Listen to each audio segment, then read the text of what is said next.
Hello everyone, it's Greg from the Plastic Crag blog here, and I'm back again with another review, and today I'm going to be looking at the Masks of Nyarlathotep's new edition.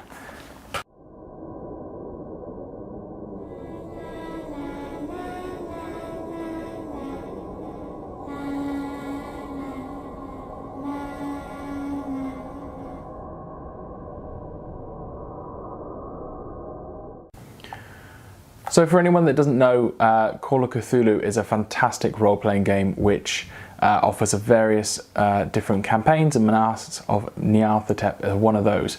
So the reason I really like Call of Cthulhu so much at the moment, and I have done for quite a while, is it's considerably different from any of your other role-playing games you might have played. So within Dungeons & Dragons you have a variety of classes, you're always playing the hero, whereas in Call of Cthulhu you are playing just a normal person. And by that I mean, one, you're human, and two, you are limited in terms of what you can physically achieve, because you don't have special powers. You are a man or a woman that are trying to overcome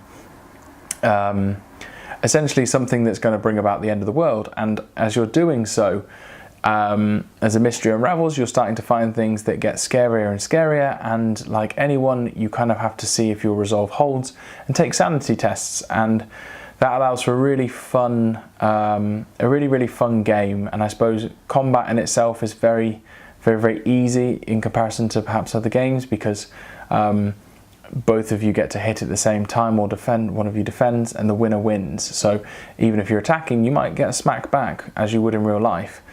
And the lethality of weapons is there. Like if I shoot you with a shotgun, you're not going to make it through if I hit you, just like you would in real life.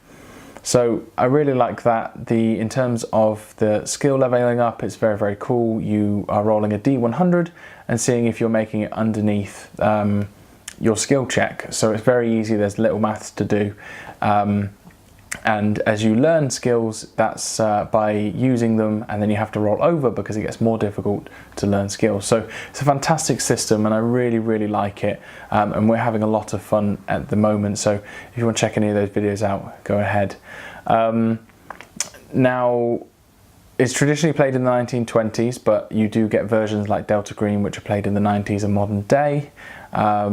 You can get some Gaslight, and which is like Victorian times, and I think you can get some other versions, but predominantly you'll find Call of Cthulhu is played in the 20s because it's Lovecraftian, and that sort of style of horror lends itself very well to the 1920s with little technology and lots of suspicion. Now, Masks of Nyarlathotep came out on PDF probably in around July, I think, this year, with the hardback coming out in November. And I suppose I was really waiting for the hardback because it's such a massive campaign that I really wanted to wait to get the hardback, because I find it a lot easier flicking through and kind of understanding and running it from that perspective. So as you can see, it is an absolute behemoth in terms of what you get for your money, and this is why it's over £100. But in terms of spending that money, you most certainly will get that back in the amount of hours that you're going to play. So personally, I think it's worth it. I attribute those sort of things to cost per hour. If you're going to go to the pub, quite easy to spend sort of, I don't know, pints, maybe £5 or so, a couple of them in an hour.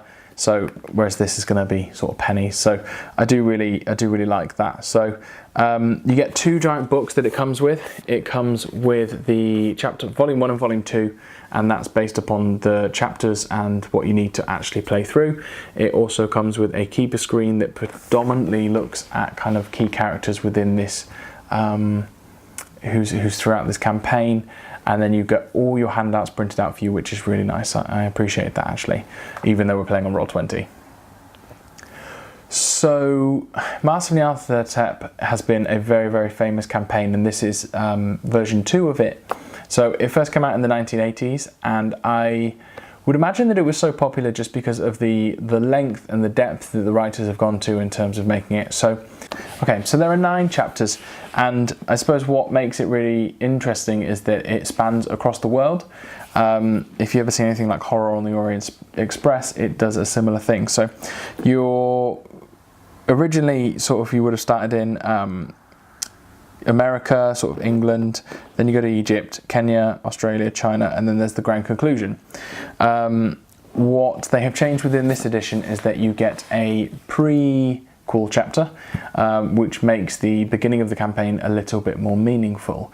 That starts in Peru, and that's where my group is up to so far. So we played so the first chapter, considering it's a very small chapter, we've played I think 4 sessions of 3 hours, so about 12 hours per chapter, probably a bit more for the later ones, I would imagine. So it's a good value for money in terms of that. I think the difficulty for most people, from what I've heard of playing through the years, is actually getting to the end, because within Masque of Nyarlathotep you are very likely to die. That's just something that comes part and parcel with it. Death is a very real thing. But often people will have secondary characters waiting in the lines or take over an NPC to carry on. But it seems that getting to the grand conclusion is actually quite difficult, because throughout this game, this campaign, there are multiple ways in which the bad guys can win throughout the entire thing. So you might not even get to the big event because you've already whiffed out too early on. So a lot of difference there. One of the things I noticed as I was preparing and going through this is that you really need to read at least an entire chapter in a single go before running that chapter to understand what's going on. There are some things at the back of a chapter that if you are, maybe your character's going a little bit off script or a little bit around the houses, there are often alternatives in this book that say, if you players do this, then do this. Actually, if they go and do this, then this is the likely outcome. So it accounts for most of them. However,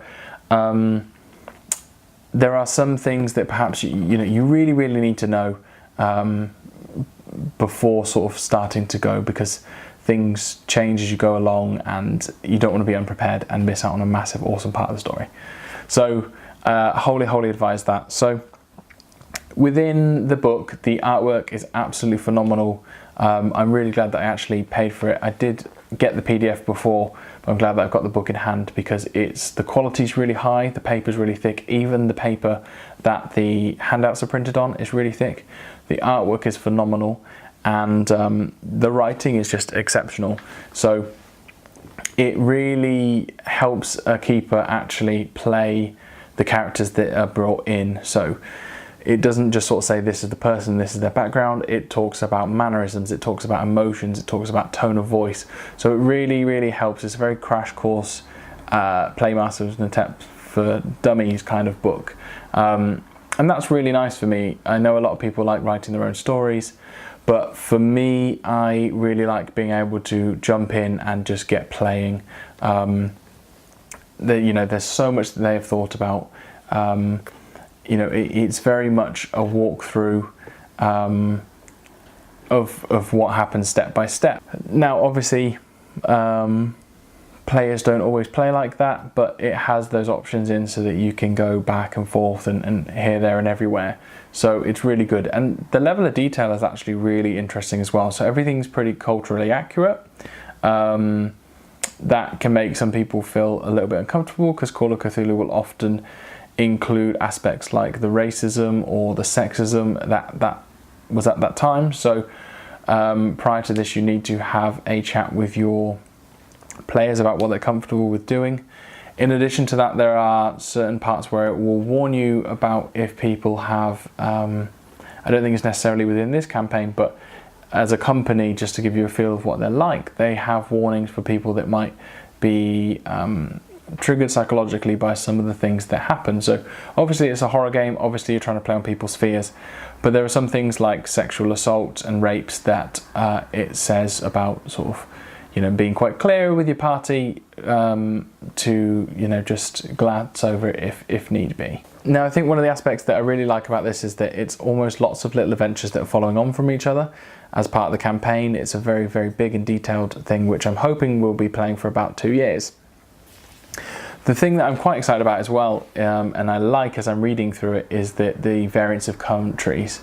So sometimes you'll see a campaign that's set in one land or one country, and one thing I find difficult as a keeper is that after a series of time, you kind of exhaust yourself in terms of NPC voices and places, and it gives you a nice sort of feel to chop and change the music and things like that to be culturally accurate and just make it more interesting, which I really like.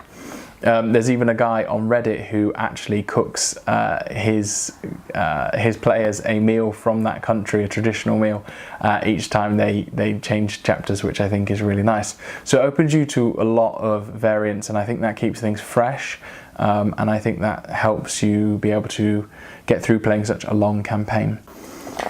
I think what you have to consider when you're playing this is that the game in itself, whilst there is combat, it's very unlike Dungeons and Dragons or sort of similar RPGs where it's all about hobo killing. You need a set of players that are mature enough and confident enough or willing to get confident enough in actually real role playing. So a lot of this is about the interactions with other people, and a lot of this is about the investigating, the storytelling that comes with it. Now, one might argue that that is the purpose of all RPGs, but this particularly has not a lot of emphasis upon combat. So there are some puzzles, there are some things that you really need to glean from talking to people, whilst there is bloody fights along the way. They are pretty much few and far between. I think it also that needs to really come into play, as we found when we've been playing, that you have to have people that, I suppose in terms of your mix of characters and their equipment, guns will kill as they do in real life. They will easily take apart someone with a little effort as long as you hit. But then for the rest of that time, people might be struggling to find clues. They might be struggling to understand, persuade, and navigate the communication that comes along with being an investigator. So I would really argue that you should have someone, at least one person in the party, that is able to go a bit gung-ho, whether that's hand-to-hand fighting or using a gun. But if everyone comes armed with shotguns, elephant guns, it's going to make for not very good combat. You will just wipe them out, and you've got to think around who really actually carries that sort of weapons and all get together to do that. So that might be more kind of your, you might be more influenced to go play something like Delta Green in that instance. The other thing that this campaign does, and it does well, is as you're going through the book, it has almost two kind of play styles. So you can play this in normal classic Call of Cthulhu way, or you can play this as Pulp Cthulhu, which means that you have lots more crazy gung-ho action. It's very fixed on the pulp genre, and you have sort of psychic powers, you have lots of guns, it's very actiony, fighty, and the bad guys are a lot better and more difficult to fight because of that. So it's a bit more silliness to it if that's your thing, which sounds quite a good laugh at times. So I would highly, highly recommend it. It is an absolutely beautiful book, and I'm really glad to have the slipcase on my shelf. The quality of it is outstanding, and just the way that they are able to write through the guide the keeper through the campaign is fantastic. It requires kind of little effort apart from pre-reading the campaign itself and understanding what's going on well in advance and having all your handouts ready to go alongside that.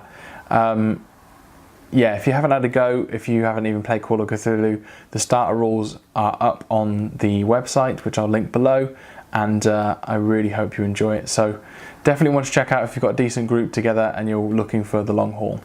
Take care, bye.